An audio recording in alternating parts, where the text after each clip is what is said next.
Bienvenue dans le podcast d'Elpis. Je m'appelle Johanna et ce podcast a été créé pour encourager ta croissance spirituelle et personnelle. Elpis, connecté pour impacter. Bonjour et bienvenue dans ce nouvel épisode du podcast d'Elpis. C'est une joie pour moi de te retrouver aujourd'hui comme tous les vendredis et gentiment mais sûrement, vous êtes de plus en plus nombreuses. Alors pour ça, merci parce que votre soutien m'encourage. C'est pour vous que je fais ça, donc merci beaucoup. Donc cet après-midi, nous allons parler de 3 femmes de foi. 3 femmes de foi dans la Bible qui m'ont encouragée à différents moments de ma vie. 3 histoires sur lesquelles j'ai eu l'occasion de méditer, que ce soit il y a un moment ou alors récemment. Et j'avais envie de te bénir avec ces exemples simplement parce que ces femmes, elles m'ont bénie. J'ai tiré des enseignements de leur vie. Reste bien jusqu'au bout parce que tu vas être béni et tu vas recevoir ta pleine portion. Sans plus tarder, voici donc les 3 femmes de foi dont nous allons parler aujourd'hui. Il y a donc Anne la prophétesse, il y a Marie, la mère de Jésus, et la femme à la perte de sang. Avant d'entrer dans le vif du sujet, j'aimerais s'il te plaît t'inviter à t'abonner à cette chaîne YouTube ou à ce podcast, je ne sais pas d'où est-ce que tu m'écoutes. S'il te plaît, mets pause et va t'abonner parce que ça encourage mon travail, ça me soutient et ça permet aussi d'être diffusé plus largement et donc de bénir plus de personnes. Dans la première partie, nous allons parler de la dévotion de Anne prophétesse. Mais Anne prophétesse, qui c'est ? Il y a pas mal de personnes qui peuvent instinctivement, quand on dit Anne, on pense à Anne, la mère de Samuel, et puis Samuel était un prophète, alors Anne prophétesse, souvent on parle de la mère de Samuel, enfin en tout cas, les gens s'attendent à parler de la mère de Samuel, mais non, c'est une femme que l'on trouve dans les évangiles, et nous allons lire sans plus tarder le passage ensemble. Nous sommes donc dans l'évangile de Luc, au chapitre 2 et au verset 36. Il y avait aussi une prophétesse, Anne, fille de Phanuel de la tribu d'Aser. Elle était très âgée. Dans sa jeunesse, elle avait été mariée pendant 7 ans. Puis, elle était devenue veuve et elle avait vécu seule jusqu'à 84 ans. Elle ne quittait jamais le temple où elle servait Dieu nuit et jour par le jeûne et la prière. Elle arriva, elle aussi, au même moment. Elle louait Dieu et parlait de l'enfant à tous ceux qui attendaient que Dieu délivre Jérusalem. Alors peut-être que pour toi, ces versets n'évoquent rien. Mais je me souviens d'une époque où Dieu m'a vraiment parlé et rassuré au travers de ces quelques versets. J'ai vécu une période de mise à part assez intense et avec la mise à part, il y a beaucoup de solitude. Ça a été un temps d'arrêt en fait dans ma vie et tout ce que j'avais entre guillemets, c'était vraiment passer du temps à lire la parole et à prier. Et je passais beaucoup de temps à faire ça. Et un jour, alors que je lisais ces lignes, mon cœur a vraiment été réconforté. Parce que dans les temps de mise à part, ce qui va se passer, c'est que on peut parfois se sentir en attente, on peut se sentir inutile. Et moi, typiquement, je me demandais si un jour j'allais rentrer dans les rêves que j'avais sur le cœur. Et c'est à ce moment-là que mes yeux se sont posés sur ces lignes. En fait, Anne, elle faisait un service qui est invisible. Elle servait par le jeûne et la prière. Et ça, encore aujourd'hui, personne ne peut le savoir. Personne ne peut savoir ce que tu vis réellement avec Dieu. C'est quelque chose qui est intime, c'est quelque chose qui est invisible. Et en plus, Dieu nous invite à ce que ça reste invisible. Et du coup, à notre époque, plus que jamais, je trouve que c'est intéressant de parler de l'invisibilité d'un service. Parce que plus que jamais, la mise en avant de l'image de soi, la parole donnée à chacun peut être une tentation. On peut vite avoir envie de se saisir des plateformes pour parler, pour enseigner. Il y en a beaucoup d'ailleurs qui le font. Et en fait, ça peut aussi être faire quelque chose que Dieu ne te demande pas de faire. Dieu ne demande pas à chacun de se saisir des plateformes d'aujourd'hui pour enseigner, pour parler. Et peut-être que toi, ton appel, il est dans la prière. Et si ton appel est dans la prière, si ton appel est dans l'intercession, et si c'est ce que Dieu te demande de faire, alors il faut le faire. Et ce n'est pas un petit service. On gagnerait à ne jamais oublier que tout se passe d'abord dans la prière. Toutes les batailles se remportent dans la prière, les combats se mènent dans la prière. L'intercession, l'intercession c'est par définition dans la prière. Donc c'est important de se rappeler que ce n'est pas petit, c'est pas optionnel, ce n'est pas rien. Même si nous ne le voit pas aujourd'hui, un jour dans les cieux, on verra le fruit de toutes nos prières. Et d'ailleurs, il y a certaines prières dont on voit le fruit de notre vivant. Et pour revenir à Anne, on voit que Anne, elle était âgée et qu'elle servait depuis la mort de son mari, avec qui elle était restée mariée 7 ans. J'aimerais te dire, elle ne s'est pas mariée à 30 ans, il y a peu de chance, parce qu'à cette époque-là, on se mariait vers 16-17 ans. C'est une culture où on se mariait très jeune, une époque où on se mariait très jeune. Donc ça veut dire qu'elle était probablement veuve depuis 25 ans. Allez, si j'arrondis, si je vais au bout là, elle était probablement veuve depuis ses 30 ans. Et elle a servi Dieu de tout son veuvage en fait. Elle a servi au temple. Elle a passé le reste de sa vie à communier avec Dieu dans l'ombre du temple. Et je trouve ça absolument extraordinaire. Par rapport au passage que je t'ai lu, en fait, dans le contexte, Marie et Joseph viennent d'avoir leur bébé. Et comme il est de coutume à ce moment-là, et puis nous, on le fait encore chez nous, là, chez les chrétiens évangéliques, tout ça, ils vont présenter l'enfant au temple pour le présenter à Dieu. C'est à ce moment-là que Siméon, qui officie au temple, et Anne vont voir Jésus. Siméon, il va reconnaître Jésus tout de suite. Il va voir tout de suite qu'il est le libérateur d'Israël. Et d'ailleurs, il va même dire à Dieu que, en gros, maintenant, il peut mourir en paix parce qu'il a vu de ses yeux le libérateur. Anne, elle va le reconnaître également. Et je trouve que cette idée, elle est très très forte. Parce qu'alors que tu passes ton temps à servir Dieu dans le lieu secret, alors même que peut-être tu te sens invisible ou que tu doutes de la portée de ce que tu fais, Dieu te donne la grâce de voir des choses que d'autres ne voient pas. Anne a vu Jésus. Anne a reconnu Jésus. Là où beaucoup ne le reconnaîtront pas, là où beaucoup douteront, là où certains le rejetteront, Anne, dans l'enfant, a vu le Messie promis. Alors j'aimerais t'encourager avec cette femme aujourd'hui et te dire peut-être que tu te sens invisible, peut-être que tu te sens mise à part, peut-être que tout ce que tu as pour toi, en fait, c'est ta passion pour les Écritures et que tu aimes servir Dieu par la prière, par le jeûne, par la lecture. Peut-être que toi, ton appel, il est à genoux dans l'intercession.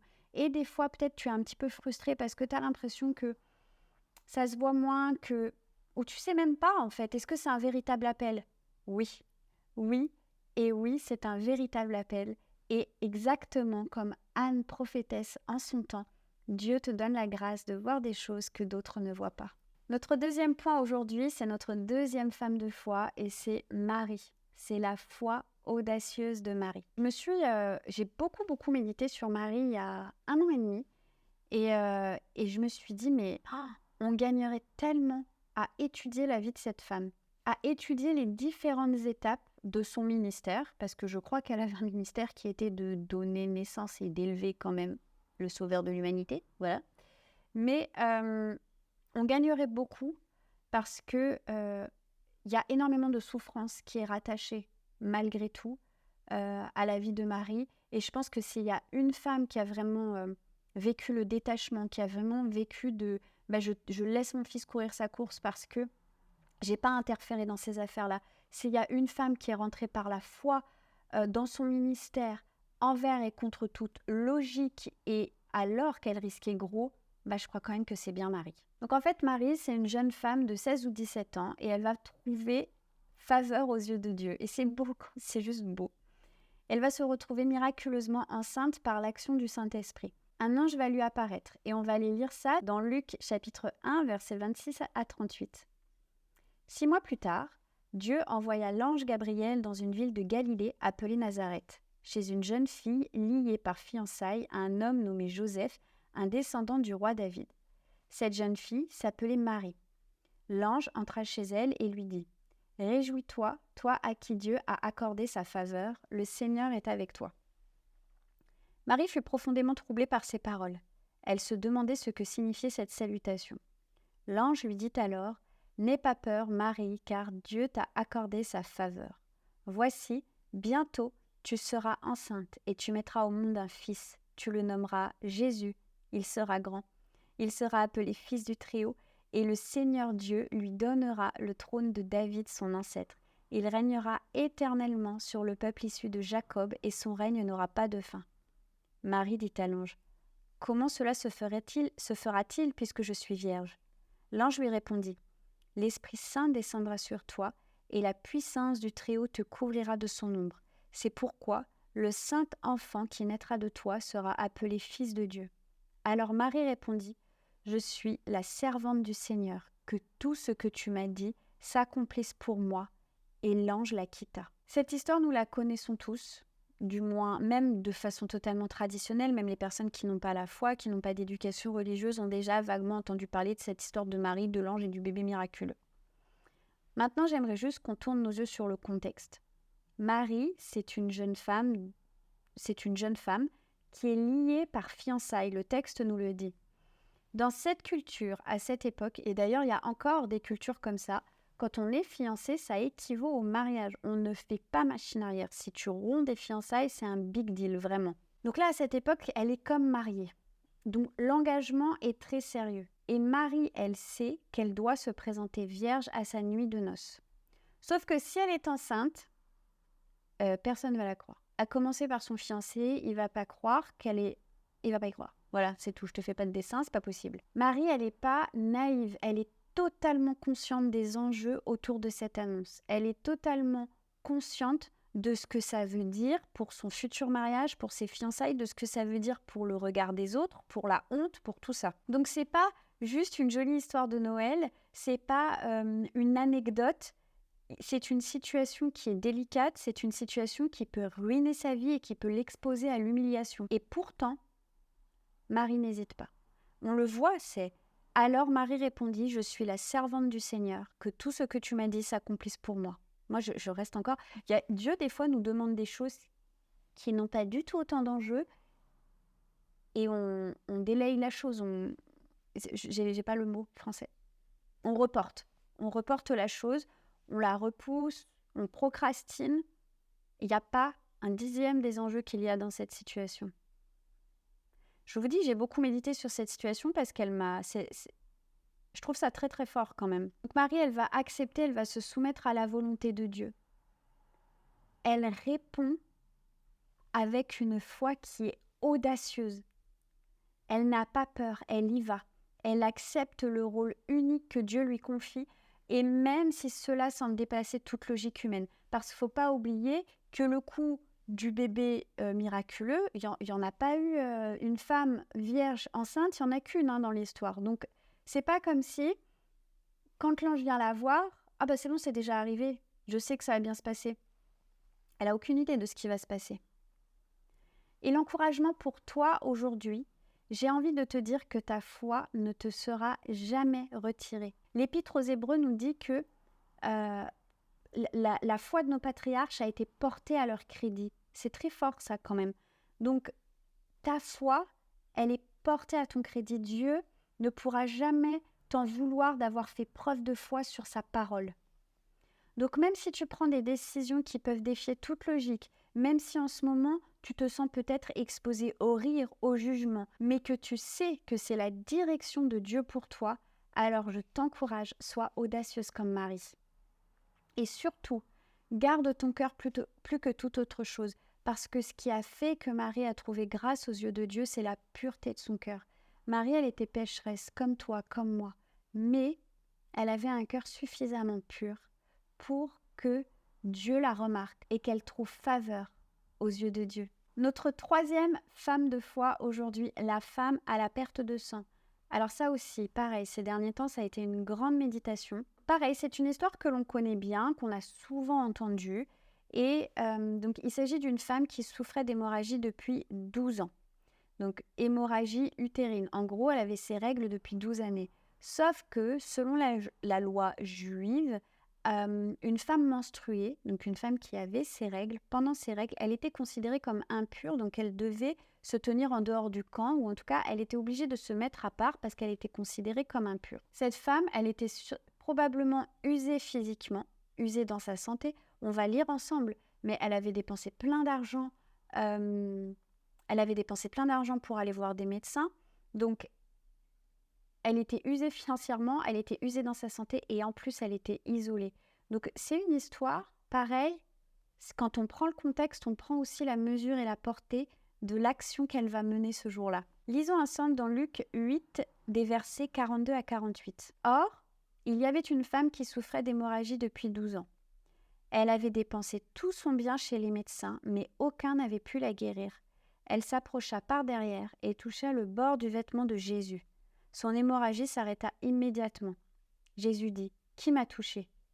Comme tous s'en défendaient, Pierre et ceux qui étaient avec lui dirent « Maître, la foule t'entoure et te presse, et toi tu dis qui m'a touché ?» Mais Jésus répondit « Quelqu'un m'a touché, car j'ai senti une force sortir de moi. » Voyant qu'elle n'était pas passée inaperçue, la femme vint, toute tremblante, se jeter aux pieds de Jésus. Elle déclara devant tout le peuple pourquoi elle l'avait touché et comment elle avait été immédiatement guérie.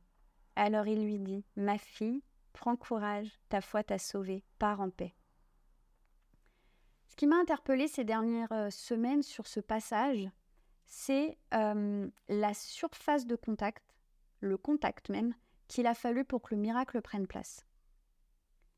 La femme a touché le bord du vêtement de Jésus. Elle a été animée de sa foi et du lumignon d'espoir qui lui restait. Elle avait entendu parler de Jésus, elle avait entendu parler des miracles, elle avait entendu parler de cet homme. Elle n'avait pas le droit d'être là, elle était impure. Elle était épuisée probablement parce que, je sais pas, je pense qu'au bout d'une semaine de règles, on est fatigué, donc j'imagine 12 ans, quoi. Elle a été saisir ce qu'elle pouvait saisir au travers de... Elle a touché le bord du vêtement. Non mais je m'en remets pas, ça fait des semaines que je médite là-dessus. La surface de contact a probablement été minime, mais j'ose imaginer la force, la puissance avec laquelle elle a été saisir sa guérison, puisque il est mentionné dans le texte que Jésus a senti une force sortir de lui. Cette femme n'a pas attendu que Jésus pose le regard sur elle. Il ne la voit pas, il ne l'a même pas vue. Elle n'a pas attendu que Jésus lui dise « Oui, je le veux, sois guérie ». Elle ne pouvait même pas s'approcher de lui, elle n'en avait pas le droit. Alors elle est allée chercher et saisir par le seul moyen de sa foi et de son espoir sa guérison et son miracle. Et ça, je veux vraiment te laisser avec ça aujourd'hui. Quelle que soit la délivrance, quelle que soit la guérison, quel que soit le pardon que tu as besoin d'accorder, quelle que soit la forteresse de pensée, la situation, le désert dans lequel tu te trouves aujourd'hui, tu peux aller saisir ce que Dieu veut de toute façon te donner et qui t'a déjà été acquis. Cette femme, la croix n'avait pas encore eu lieu. Le trésor de bénédiction n'était pas encore acquis. Et pour autant, elle a été avec tout ce qui lui restait. C'était son dernier espoir et elle a touché le bord du vêtement. Et elle a arraché. Jésus a senti une force sortir de lui. Elle a arraché son miracle. Elle a arraché sa guérison. Alors, mon encouragement pour toi aujourd'hui, c'est où que tu sois. Quel que soit l'état dans lequel tu es, quel que soit ton combat, va avec la force que tu as, va avec le courage que tu as, arracher le miracle, la guérison, la percée dont tu as besoin au pied du Père. Voilà pour cette vidéo ou ce podcast, tout dépend, plus court que d'habitude. Je crois j'avais pas envie de passer non plus trop de temps à faire de l'analyse de texte pour faire de l'analyse de texte.